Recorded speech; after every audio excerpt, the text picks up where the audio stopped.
Este video lo vamos a realizar para explicarle todas las facies a mis alumnos de semiología clínica de la Universidad Tecnológica de UTESA. Lo primero que les voy a explicar es la definición de facie. Facie no es más que la expresión fisonómica que tiene el paciente. Es extraordinariamente rica y valiosa en datos para nuestro diagnóstico. La importancia de estos datos y el número casi infinito de facies hace prácticamente inabordable el estudio, y entonces por este motivo pues vamos a estudiar las más importantes. Cuando el paciente tiene una facie alegre que no aporta ningún dato en específico, pues no nos traduce ninguna enfermedad, pero hay determinadas expresiones en la cara, en el rostro, que nos orientan a nosotros como médicos para pensar en una probable enfermedad. De la primera que les voy a hablar es de la facie adenoidea. La facie adenoidea, hace varios años ya se hicieron unos estudios científicos y no solo es una facie, está considerado este conjunto de síndromes y signos en un síndrome que se llama o se conoce con el nombre de síndrome de respirador bucal. Esta facie adenoidea la sufren generalmente o la tienen los pacientes que tienen vegetaciones adenoideas, la llamada adenoiditis, o que tienen otras causas de obstrucción nasofaríngea. ¿Qué va a tener el paciente con una facie adenoidea? El paciente con facie adenoidea es un respirador bucal. ¿Qué significa esto? Normalmente todas las personas tenemos una respiración que inicia que por las fosas nasales, donde inspiramos el aire, entra por las fosas nasales, y ahí en las fosas nasales se cumplen unas funciones que es de calentamiento del aire, de filtrar cualquier molécula del medio ambiente, y respiramos siempre un poquito también por la boca, pero muy poco. ¿Qué va a pasar con la facie adenoidea? Que son pacientes respiradores bucales, que tienen un predominio de la respiración bucal sobre la respiración nasal. Todo esto va a producir alteraciones en su expresión fisonómica, de ahí que exista la facie adenoidea o facie de respirador bucal.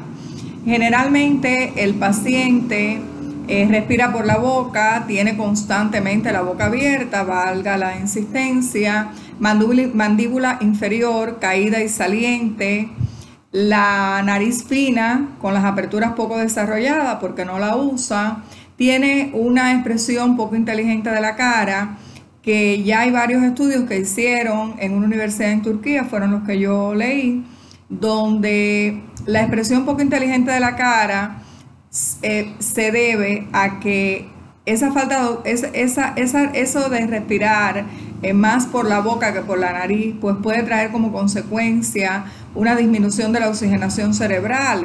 Y si este problema no se corrige, pues pueden ser niños que tengan dificultad de la concentración, dificultad en el aprendizaje. Así que la expresión poco inteligente de la cara, vamos, todo el que respira por la boca no va a tener dificultades en el aprendizaje, pero si esto se prolonga por un tiempo determinado, pues puede deberse a falta de oxigenación y traer dificultad en la concentración y trastornos del aprendizaje. Es lo que quiero decir, aunque siempre no vaya a corresponder.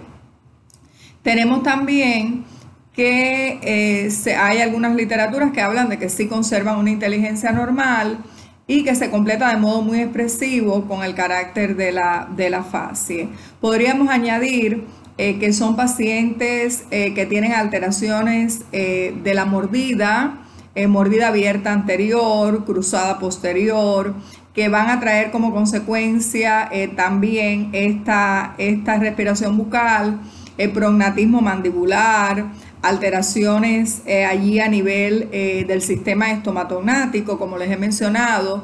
Quiere decir que si observamos bien el paciente, que es el objetivo en el examen físico, observar la expresión facial, es muy fácil darse cuenta cuando tenemos delante un paciente con facie adenoidea. ¿Para qué nos interesa identificar, darnos cuenta que nuestro paciente tiene una facie adenoidea? Para pensar en los probables semidiagnósticos. Ya les comenté uno, la adenoiditis, puede ser también por una faringoamigdalitis crónica que necesita cirugía, puede ocasionarse por un pólipo nasal, por un cáncer, un tumor, de allí benigno o maligno, no tiene que ser cáncer, del tracto respiratorio superior, que no lo deje respirar por la nariz y el paciente empieza a utilizar ese otro mecanismo de respirar por la boca. Entonces hasta aquí la primera fase, que es la fase adenoidea. Vamos a pasar ahora a la neumónica.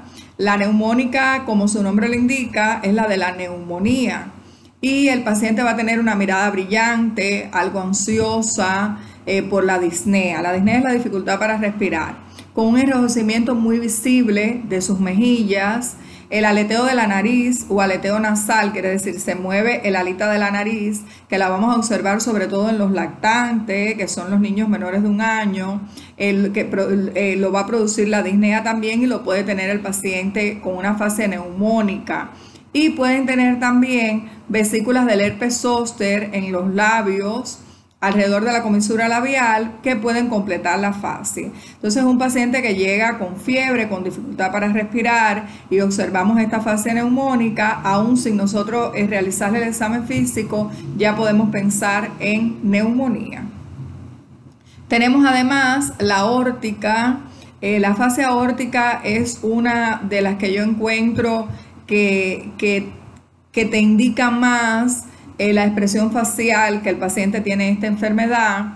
Se ven los sujetos portadores de una insuficiencia aórtica, de una insuficiencia de las válvulas sigmoideas aórticas, y es una fase donde el paciente va a tener palidez de la cara, cianosis peribucal. ¿Qué significa esto? Está pálida la cara, pero alrededor de la boca pues va a estar cianótica. Tiene latidos de las arterias temporales muy visibles y tienen un signo que se llama signo de Mussec, que es que constantemente dicen que sí, es un movimiento especial de la cabeza con gestos afirmativos.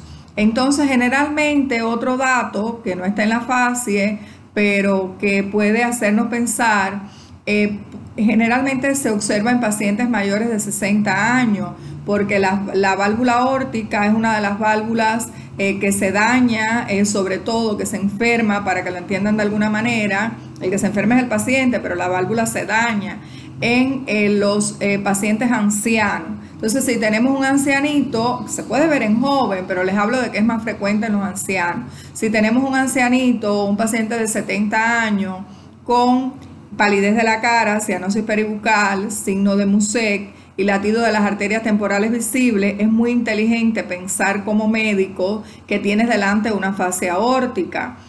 Siempre que el paciente tenga una expresión facial no va a corresponder con la enfermedad. Esto es un paciente que cuando lo auscultamos tiene un soplo valvular aórtico ahí en el aparato cardiovascular.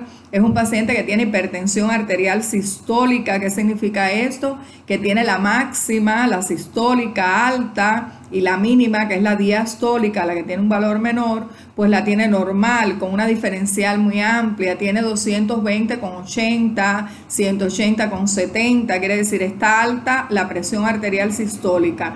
Y estos datos, junto con el ecocardiograma, van a confirmar nuestro diagnóstico de una insuficiencia valvular aórtica. Recordando, ya les he hablado de la fase adenoidea, de la fase neumónica y de la fase aórtica. Tenemos más, está la fase renal, que se caracteriza por edema de la cara, especialmente edema de los párpados, quiere decir aquí, párpado inferior, es un tejido conectivo laxo, es un tejido muy laxo, los párpados, y por eso se inflaman y hay edema con mucha facilidad. La infiltración edematosa hace la cara más redonda, quiere decir, redondea la cara, lo que con el estrechamiento de la apertura palpebral, el edema de los párpados, los libros refieren que en conjunto le dan la fascie, conocida también con otro nombre, como fascie de muñeco chino, que se ven en los dibujos de los chinos, por eso se le dice fascie de muñeco chino. Y se observa para qué nos interesa, para qué nos sirve, qué utilidad tiene como médicos esta fascie, es bueno pensar en el que llega así con una cara redondeada, con edema de los párpados, disminución de la hendidura palpebral, pensar que tiene, por ejemplo, una nefritis intersticial, que tiene una insuficiencia renal crónica, que tiene una glomerulonefritis postestreptocóxica, para nosotros sospechar un diagnóstico de una enfermedad renal y una enfermedad seria. Tenemos también la mixedematosa. La mixedematosa es la del mixedema, la del hipotiroidismo. Yo siempre les digo que los pacientes hay que empezarlos a examinar.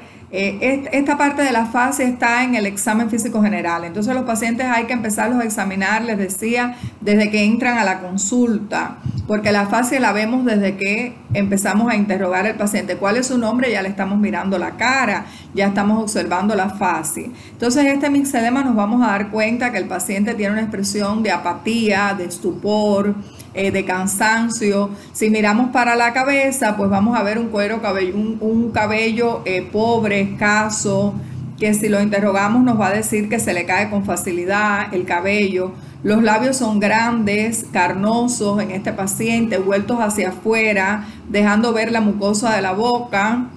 La nariz es ancha, las orejas son gruesas, el pelo poco abundante, como ya les mencioné, tiene la tendencia a la caída y tiene el signo de la cola de la ceja. Le falta esta colita de aquí de la ceja, pues estos pacientes no lo van a tener. Y se observa sobre todo en el mixedema originado por déficit de las hormonas tiroideas en el hipotiroidismo. Quiere decir que si le realizamos el examen físico general a un paciente y vemos que tiene poco cabello, que tiene signo de la cola de la ceja, que tiene edema de los párpados, que tiene los labios gruesos, pues hay que pensar que tenemos delante de nosotros un paciente con un hipotiroidismo. Entonces esta fascia se le da el nombre de fascia mixedematosa. Tenemos la contrario de la mixedematosa, que es la hipertiroidea, fase del hipertiroidismo o de la tirotoxicosis, también la podemos encontrar en los libros. Esto es un paciente que tiene un aumento de la glándula tiroidea, que esto se llama en términos semiológicos bocio para la hora de estudiar. En estos casos, la fase del enfermo corresponde como la de una persona que está asustada porque tiene softalmo, tiene los ojos saltones como si fuera un sapo, y esto lo vamos a llamar esoftalmia. Tiene una expresión de terror, de susto, tiene gran apertura palpebral. Nuestro paciente, quiere decir, los otros tenían disminución de la hendidura y este tiene una gran hendidura palpebral y la ausencia casi completa del pestañeo. Aquí hay varios signos, por ejemplo, la ausencia completa o la disminución del pestañeo es conocida con el nombre del signo de Still-Watt. Y tenemos también a la gran apertura palpebral, se le conoce con el nombre de signo de Darimple, quiere decir, tienen una gran apertura palpebral. Y puede observarse también otro signo que consiste en que al dirigir la mirada hacia abajo, al uno mandarlo a mirar hacia abajo al paciente, el párpado superior queda retraído y este recibe el nombre del signo de Darimple para la hora de estudiar. Entonces, todas estas características le podemos sumar que es un paciente que está nervioso, alterado, que anda muy rápido, que son signos clásicos del hipertiroidismo. Unidos a la expresión facial, nos hacen pensar que nuestro paciente tiene un hipertiroidismo. Hasta aquí la fase hipertiroidea o de tirotoxicosis. Tenemos también otra fase que es la acromegálica, que aquí observamos es como si fuera un gigante. Para que tengan una idea, el que acuda a la consulta tiene un desarrollo considerable del esqueleto del cráneo y de la cara, nuestro paciente, y el espesamiento de la bóveda craneal con un aumento importante del tamaño de la protuberancia occipital externa. Todo esto se va a deber porque tiene un aumento de la producción de la hormona de crecimiento allá a nivel de las células eosinofílicas del lóbulo de la hipófisis. Entonces, al tener mucha hormona de crecimiento, pues va a ser muy alto, se va a desarrollar mucho la bóveda craneal, la protuberancia occipital externa, los cigomáticos también. El maxilar inferior se hace prognático, eso se llama en semiología prognatismo mandibular. Y la nariz aumenta de tamaño de modo muy característico, especialmente que se hace muy ancha, aumenta en anchura. Hay hipertrofia de la lengua con macroglosia. Macroglosia es el aumento de tamaño de la lengua y tiene un espaciamiento importante desde una pieza dental a otra, que es otro dato importante. Este aumento no se limita solamente al esqueleto y al cráneo, sino que afecta también los demás huesos, pero no afecta los huesos largos. Y en estos casos se observa marcado crecimiento de las manos y marcado crecimiento de los pies. Quiere decir, tienen unas manos muy grandes y tienen un pie muy grande, que a lo mejor la mamá lo lleva al pediatra porque se da cuenta que su niño tiene que cambiar constantemente de zapato, pero de una manera exagerada. Y este proceso ya les dije que está relacionada con una hipersecreción de la hormona de crecimiento en las células eosinofílicas del lóbulo anterior de la hipófisis. Entonces, un paciente que venga con estas características, hay que pensar que tenemos delante un acromegálico.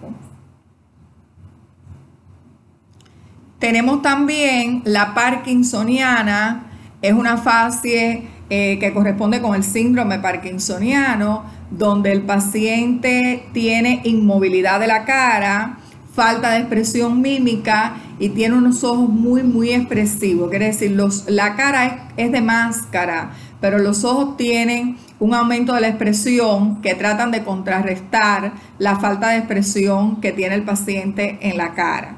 Esto es un paciente que aparte de la fase le podemos ver el signo de cuenta moneda, que hacen así como si estuvieran contando moneda. Es un paciente cuando usted le observa la marcha, que es la manera de andar, va a tener una marcha a pequeños pasos. Si usted lo manda a escribir, es un paciente que tiene micrografía, que eso significa que la letra va a estar muy chiquitica. Y sospechamos que tiene una enfermedad de Parkinson. También tenemos para estudiar la fase hepática, donde se ven los pacientes que presentan insuficiencia hepática, sobre todo de manera crónica, y tienen un tinte amarillo o pajizo de la piel. Amarillo es el íctero, que es la coloración amarilla de piel y mucosa, y pajizo puede ser una coloración color tierra, paja de arroz, para que entiendan. Se pueden observar pequeños vasos en forma de araña en la cara y en el abdomen que reciben el nombre de telangiectasia y se denominan telangiectasias o arañas vasculares. Y también tienen unas manchas oscuras pigmentarias que reciben el nombre de máculas hipercrómicas en la cara, en la frente, en el abdomen. Entonces, si tenemos un paciente, por ejemplo, con una hepatitis B o C y empieza con este tinte característico de la piel, con las arañas vasculares y tiene las máculas hipercrómicas, pues hay que pensar que ya es un paciente que va evolucionando hasta una insuficiencia hepática crónica. Está la tetánica, que es una fase también, que el paciente tiene risa sardónica, es una expresión como que se está riendo, pero uno se da cuenta que es una risa fingida porque es producida por la contractura de los músculos orofaciales. Aquí también vamos a tener lo que es el trismo, que el paciente tiene esa contractura, le imposibilita abrir la boca, que es lo que se conoce con el nombre de trismo, y el cuadro se completa con las convulsiones tónico-clónicas, fundamentalmente que conducen a actitudes especiales que vamos a hablar más adelante, como el caso del opistótono. Entonces allí que tenemos que pensar, si llega un paciente hacia urgencia, si nos llega a consulta, que nuestro paciente tiene tétano. Hay muchas fases más, está la febril, que es el paciente que tiene fiebre, que uno observa que se le ve la cara, de que está enfermo, de que se siente mal. Tenemos, por ejemplo, también las fases que tienen los pacientes que tienen dolor abdominal, que tienen un dolor agudo, que es una fase dolorosa, que la cara del paciente te está expresando el dolor que siente. La fase que tienen los enfermos, por ejemplo, de cáncer, con una enfermedad de estadio terminal ya muy avanzada, que uno les ve la carita así de que es un paciente que está enfermo, que quizás no se queja, pero tiene dolor, como que es una fase en etapas terminales de la vida. Pues muchas gracias y hasta luego, mis chicos. Seguimos con los otros temas del examen físico general.